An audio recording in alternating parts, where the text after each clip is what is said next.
बिस्मिल्लाहिर्रहमानिर्रहीम। अस्सलाम वालेकुम।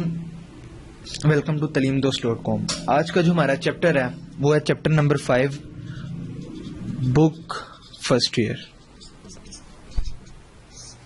और चैप्टर नेम है सर्कुलर मोशन।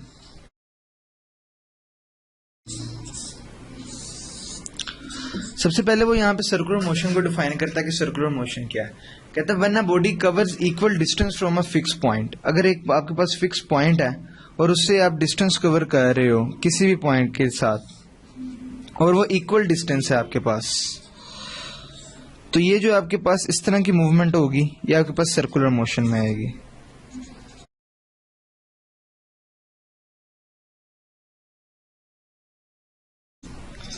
तो ये आपके पास सर्कुलर मोशन है। इसकी एग्जांपल आप ले सकते हैं motion of earth around the sun, first one, and the motion of moon around the earth, और motion of electron around the nucleus. Motion of earth first one, motion of moon and motion of nucleus. ये इसके आपके पास examples हैं। Motion of electrons around the nucleus. इसके बाद जो आपके पास टॉपिक है वो है एंगुलर डिस्प्लेसमेंट। पहले हमने डिस्प्लेसमेंट को सिंपल तो पढ़ लिया था। The shortest distance between two points is known as displacement. Now it is angular displacement.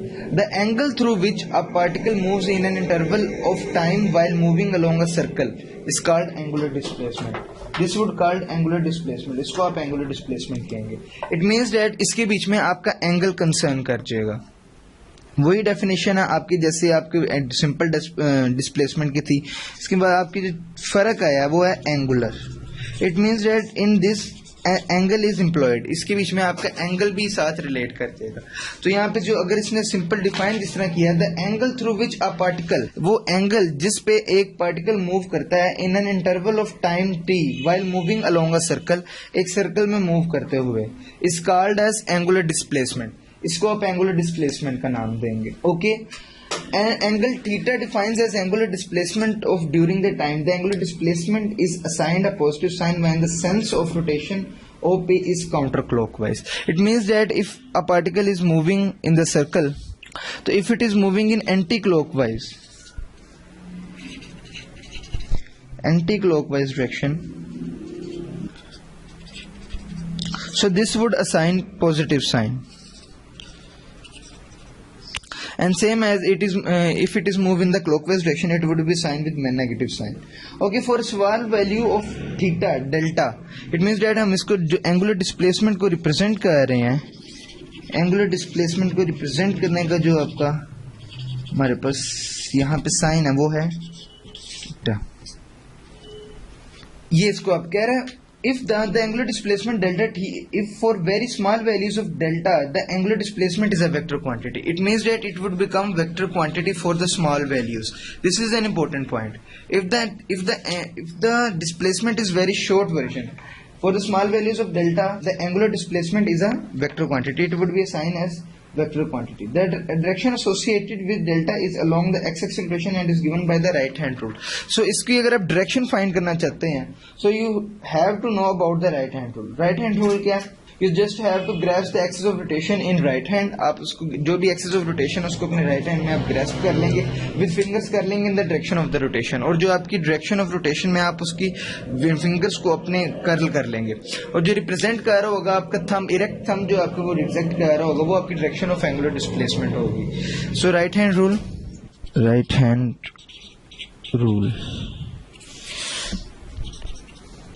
आपके पास सबसे पहले आप right hand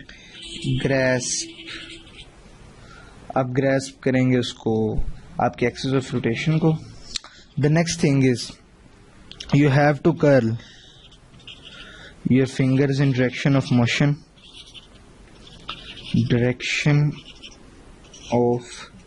motion, and the last one your erect thumb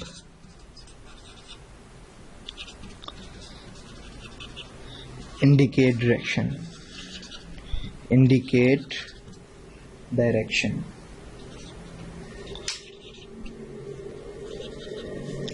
So your erect thumb will indicate the erect direction. So there are three units of the angular displacement. The one is degree, and the other one is revolution, and the third one is radian. So we use three ones, but SI unit जो है इसका जो आप use करते हैं वो है radian. SI unit radian है. एंगुलर डिस्प्लेसमेंट का 3 यूनिट्स है. मैं वो 3 यूनिट्स भी यहाँ पे लिख देता हूँ. सबसे पहले है degree, the other one is revolution, and the third one, which is SI unit 2, is unit radian. ये रेडियन है. आपके पास एक बहुत इंपॉर्टेंट रिलेशन जो लास्ट में बन जाएगा वो है S is equal to R theta. ये आपके पास एक रिलेशन बन जाएगा जो कि आपको याद रखना है, प्रूव्ड है. ओके. अब यहाँ पे दो आपसे पॉइंट्स यहाँ पे कंफ्यूज करके आपसे यहाँ पे वैल्यूज निकलवाता है वो कि आपके पास थीटा हमेशा जो है वो 2 पाई रेडियन के बराबर आएगा. एक ये बात आपने याद रखनी है, इसके बीच में बहुत इंपॉर्टेंट है. और आपके पास ये जो वैल्यूज यहाँ पे 2 फाइंड आउट करेंगे हम. सबसे पहले वैल्यू है 1 radian. So 1 radian is equal to 57.3 degree. ये एक इंपॉर्टेंट MCQ है. And the other one is 1 degree. 1 degree is equal to 0.0174 radian. ये और ये 3 पॉइंट्स हमारे पास बहुत इंपॉर्टेंट जो कि MCQ पॉइंट से आपसे पूछे जा सकते हैं और जो किसी भी किस्म के एंटी टेस्ट के बीच में ये बहुत इंपॉर्टेंट है जो आपसे कंसर्न किए जा सकते हैं. That 1 radian is equal to 57.3 degree. 1 degree is equal to 0.0174 radian. इसके बाद जो आपके पास टॉपिक है वो है एंगुलर वेलोसिटी.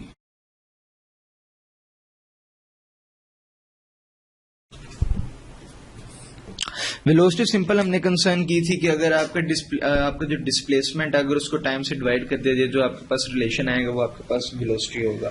अब यहाँ पर आपके पास एंगुलर आ गया. It means that if the rate of change of angular displacement, जो आपका एंगुलर डिस्प्लेसमेंट है वो चेंज हो रहा है उस रेट के टाइम के रेट के साथ, तो आपके पास जो क्वांटिटी आएगी वो होगी angular velocity. The angular velocity is also defined as the rate at which the angular displacement is changing with time. Angular displacement जो टाइम के लिहाज से चेंज कर रहा होगा उसको भी डिफाइन करता है. It is donated by omega. ये आप याद रखें, इसको डोनेट करेंगे आप ओमेगा के साथ.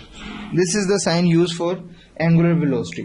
Now if delta is the delta means that angular displacement. If angular displacement during the time interval delta t, the average velocity during the interval is, so अगर आप इसको कंसर्न करेंगे तो आपके पास क्या आएगा, ये डिवाइडेड बाय डेल्टा t.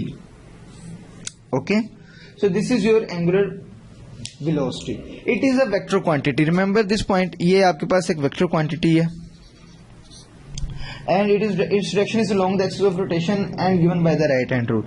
और इसकी direction जो आपको पहले right hand rule से बताया, जो आप इसकी direction find कर सकते हैं, इस velocity की direction वही होगी जो कि right hand rule से concerned होगी. उसके बाद इसके dimensions भी important है. Dimensions इसके पास आपकी आ जाती हैं omega is equal to LT-1. So instantaneous angular velocity अगर आप देखें, the instantaneous angular velocity is the limit of the ratio delta t over delta divided by delta t at an instant t approaches the zero. It means that आपके किसी भी instant पे अगर आप देखेंगे एंगुलर वेलोसिटी, किसी एक point पे अगर आप देखते हैं, किसी एक खास इंस्टेंट पे आप देखते हैं कि उसकी वेलोसिटी क्या है, तो it will be your instantaneous velocity. Angular velocity measured in radiance पर सेकंड. इसके यूनिट्स हैं कुछ आपके पास, यूनिट्स हैं रेडियन पर सेकंड.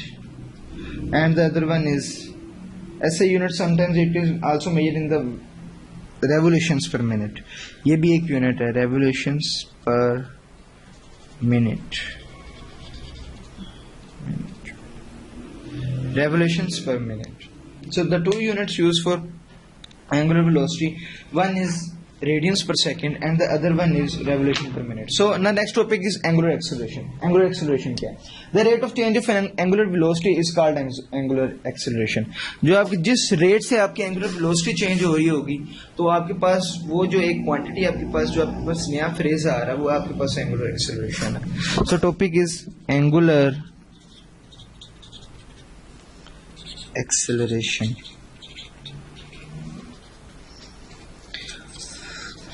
एंगुलर एक्सेलरेशन इसको आप डोनेट करते हैं अल्फा के साथ। ये आपके पास एक वेक्टर क्वांटिटी है,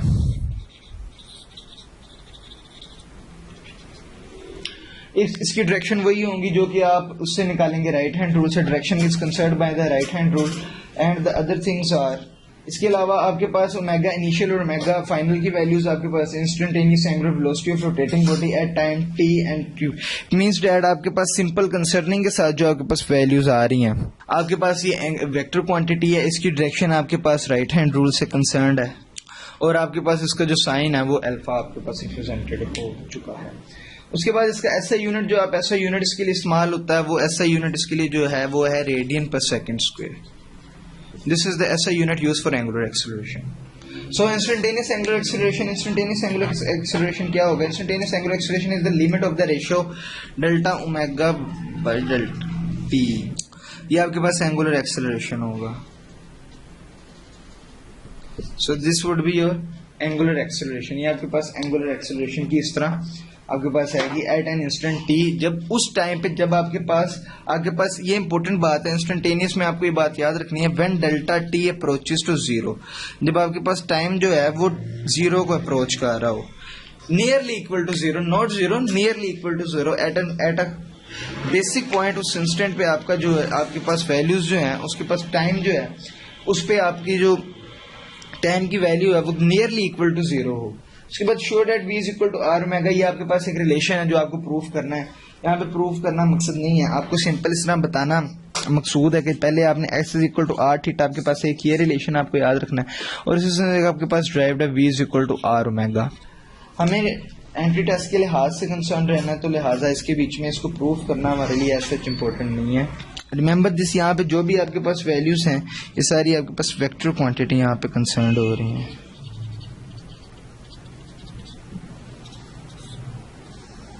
ये भी आपके पास वेक्टर क्वांटिटी है। सो इक्वेशन एक आपके पास जो एक यहाँ पे डिस्टेंस के लिहाज से आ गया आपके पास एक first phrase, the other one is for the velocity and the third one is for acceleration, alpha angular acceleration, sorry, a is equal to r, sorry, a is equal to r alpha. This is angular acceleration, this is radial, and this is the acceleration. So concerning आपके पास आ गई तीनों की, for the distance, simple distance s is equal to r theta, it will become angular displacement.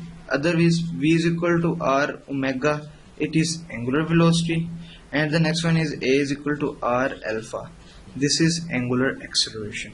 So when these angular terms multiplied by the r, it will become the simple displacement, simple velocity, and the simple acceleration. Okay, then equations of motion. Now when equations of motions are get changed, आपके पास equations of motions होती हैं vf is equal to vi plus at, the other one is s is equal to vit plus half at square, and the third one 2as is equal to vf square, 2s is equal to vf square minus vi square. इसमें जब आप simple change करेंगे वो angular displacement के लिहाज से angular species, आप इसमें करेंगे omega F is equal to omega I plus alpha T, this is going to be first equation of motion. The other one S is equal to theta is equal to omega I T plus half alpha T square, and the next one, final one, is 2 alpha theta is equal to omega f square minus omega I square. So ये आपकी concern out हो गई है values. आपके पास equations of angular motion भी आ गई है. आपके पास किस लिहाज से आ रही हैं? लीनियर. और ये आपके पास किस लिहाज से आ रही हैं? आपके पास एंगुलर. तो दोनों केसेस के लिहाज से आपके पास जो कंसर्न आउट वैल्यूज आ गई हैं वो मैंने आपको बता दी हैं. अगर ये चेंजिंग पूछी जा सकती है, इट मींस डेट आपसे इक्वेशन ऑफ मोशन के वैल्यूज को चेंज करके यहाँ पे आपको एंगुलर इक्वेशन ऑफ मोशन दी हो और यहाँ पे आपको ए की वैल्यू सिंपल दी हो. सो ए की वैल्यू आपके पास दी हुई है, you have to use the previous relation which I told you, जो आपको मैंने पहले बताया है,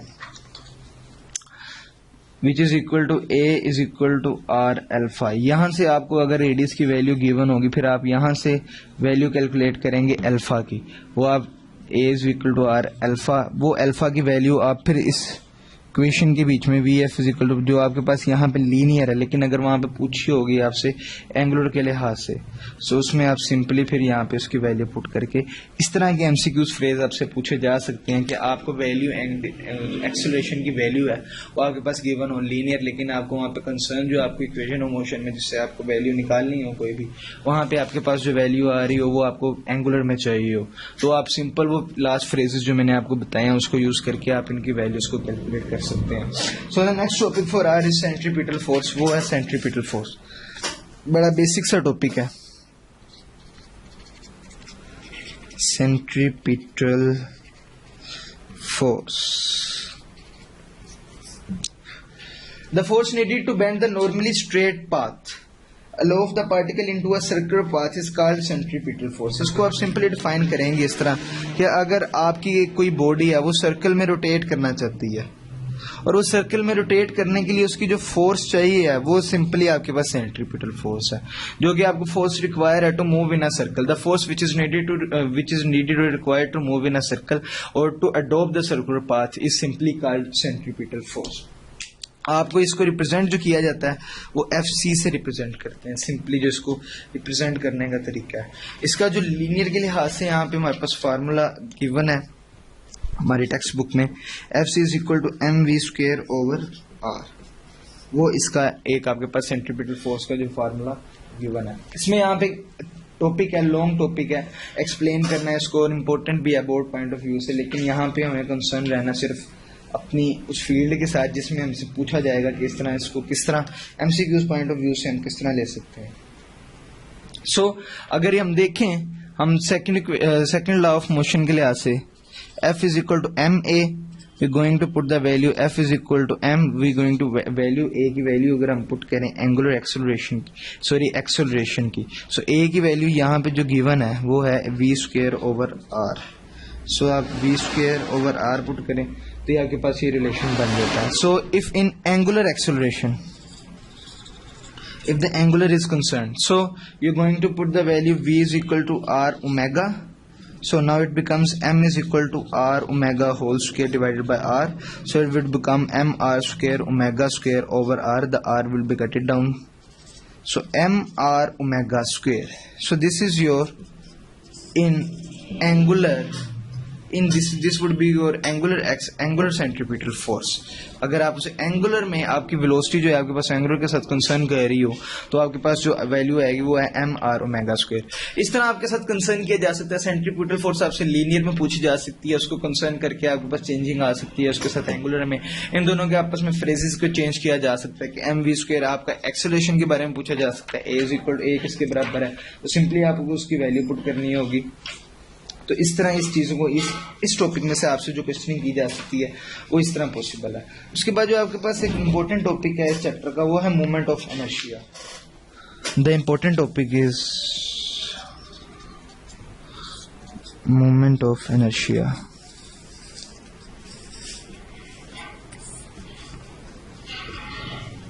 मोमेंट ऑफ इनर्शिया को आप सिंपली किस तरह डिफाइन करेंगे, आपके पास जो यहाँ पे रिलेट करेगा सेकंड लॉ ज़्यादातर रिलेट करेगा। आपके पास F is equal to M A simple value आ जाएगी और आप A is equal to R alpha, you are going to put this value, so it would become equation 1 becomes F is equal to M R alpha.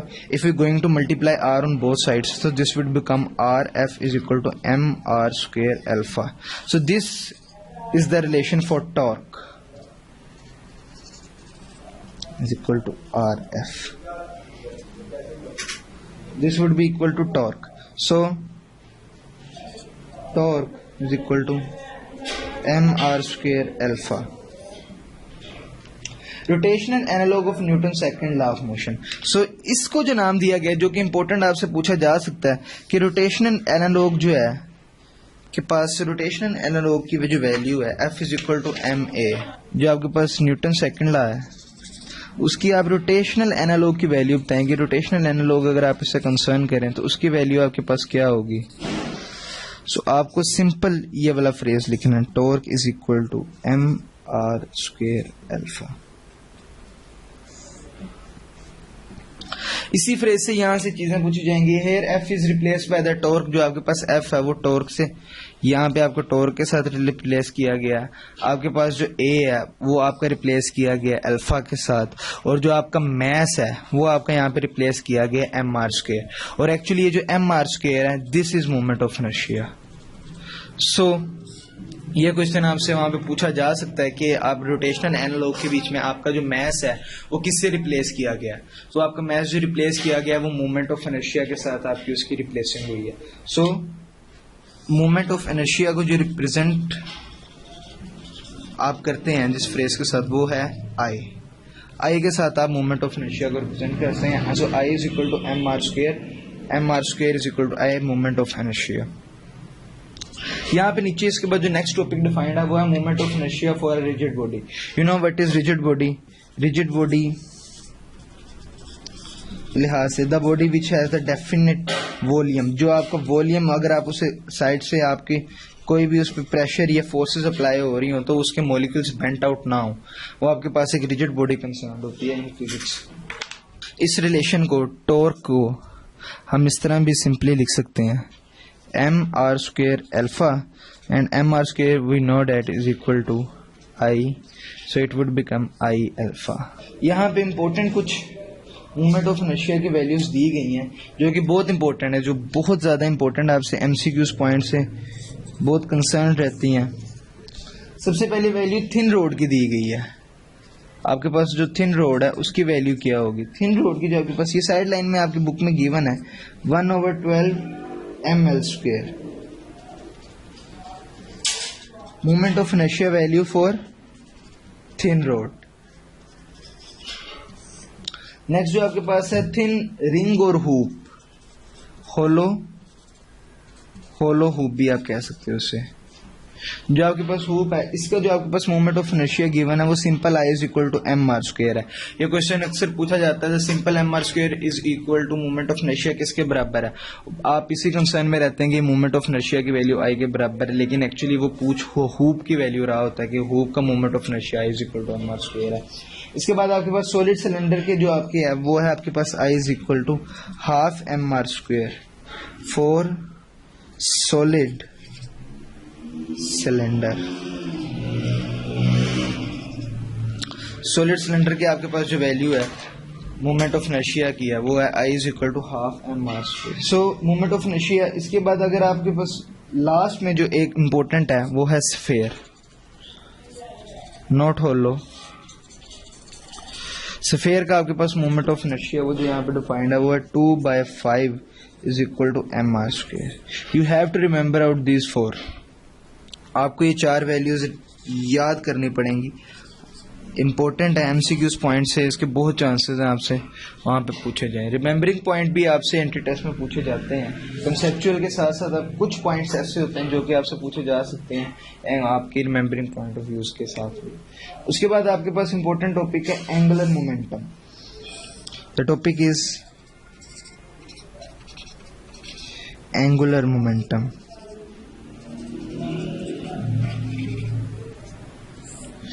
So we have studied in the simpler momentum the product of mass and velocity is going to be your linear momentum. But in angular momentum it is little different. Angular momentum is the product here of linear momentum. Linear momentum का which is P and the moment arm of momentum. And the other thing is which is very important is moment arm, जिसको यहाँ पे आप represent करेंगे R के साथ। So linear momentum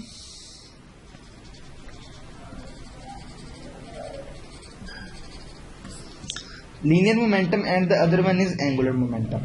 A particle is said to possess an angular momentum about a reference axis if so moved that its angular position changes relative to the reference axis. अगर वो axis के लिहाज से rotate करेगा। So angular momentum को हम represent करते हैं L के साथ। So L is equal to P cross R। Where R is the position vector, R जो आपके पास है वो पोजीशन वेक्टर कंसर्न करता है। ये आपसे पूछा जा सकता है कि आपके पास ये कौन सा वेक्टर यहाँ पे, so it is your position vector, a kind of vector which is position vector. So angular momentum जो आपके पास वैल्यू है, it would become L is equal to RP sin theta and it is vector quantity for you। ये जो आपके पास quantity है ये vector quantity है। So L is equal to RP sin theta where theta is the angle between R and P, the direction of L is perpendicular to the plane formed by the R। ये जो आपके पास theta है ये angle है आपके पास between R and P। If the particle is moving in a circle, अगर आपका एक पार्टिकल सर्कल में मूव कर रहा है of radius r with angular velocity omega, then angle between the r and p it would become 90। तो आपके पास जो एंगल होगा वो 90 बन जाएगा। सो अगर आप सिंपल उसमें वैल्यूज पुट करेंगे, if we are going to put the value of momentum p is linear momentum mv dot r, so it would become mvr sin theta, and if we are changing the theta with 90, so it would become mvr is equal to sin 90, so it would become mvr because sin 90, so it is the maximum value। आपसे पूछा जा सकता है कि angular momentum की value कहाँ पे maximum होगी, when the angle is of 90, so it would become L is equal to mvr। उसके बाद आप v is equal to R omega की अगर आप यहाँ पे इसमें वैल्यू पुट कर देंगे, सो सिंपली आपके पास जो रिलेशन बन जाएगा वो बन जाएगा L is equal to M R square omega. So you going to represent M R square as we studied previously, that M R square is equal to I which is moment of inertia, so it will become I omega, it is equal to moment of inertia. So define करें अगर हम इसे, angular momentum is also equal to the product of moment of inertia and angular velocity. The product of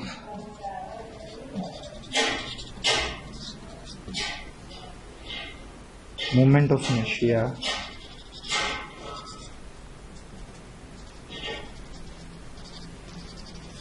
and angular velocity.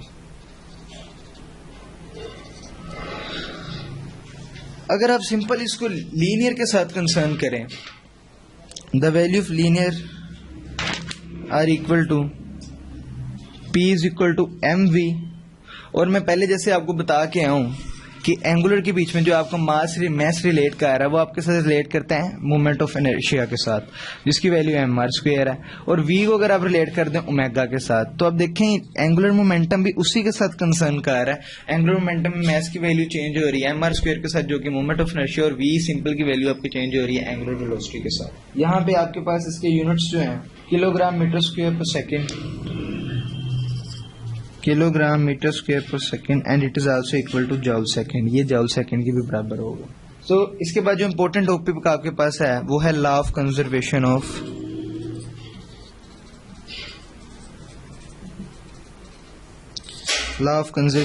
Momentum.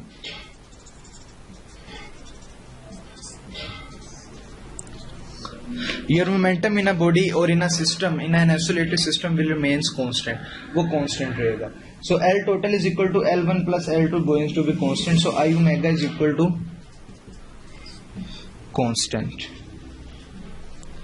I omega is equal to simply L, so L remains L1 plus L2 equal to L total, always equal to L total, so it is law of conservation of angular momentum। आपके पास जितना भी angular momentum होगा वो total में आपके पास equal होगा जो कि आपके पास पहली वैल्यू होंगी।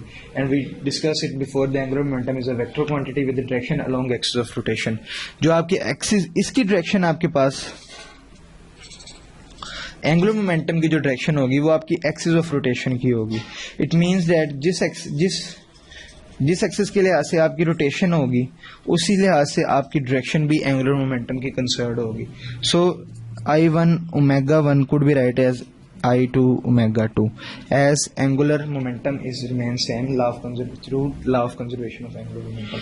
This fact is of great importance for the earth as it moves around the sun।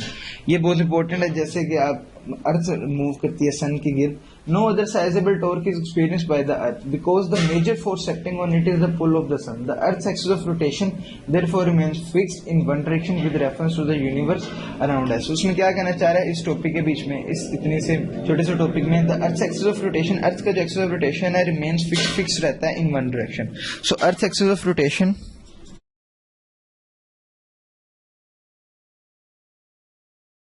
remain fixed with reference to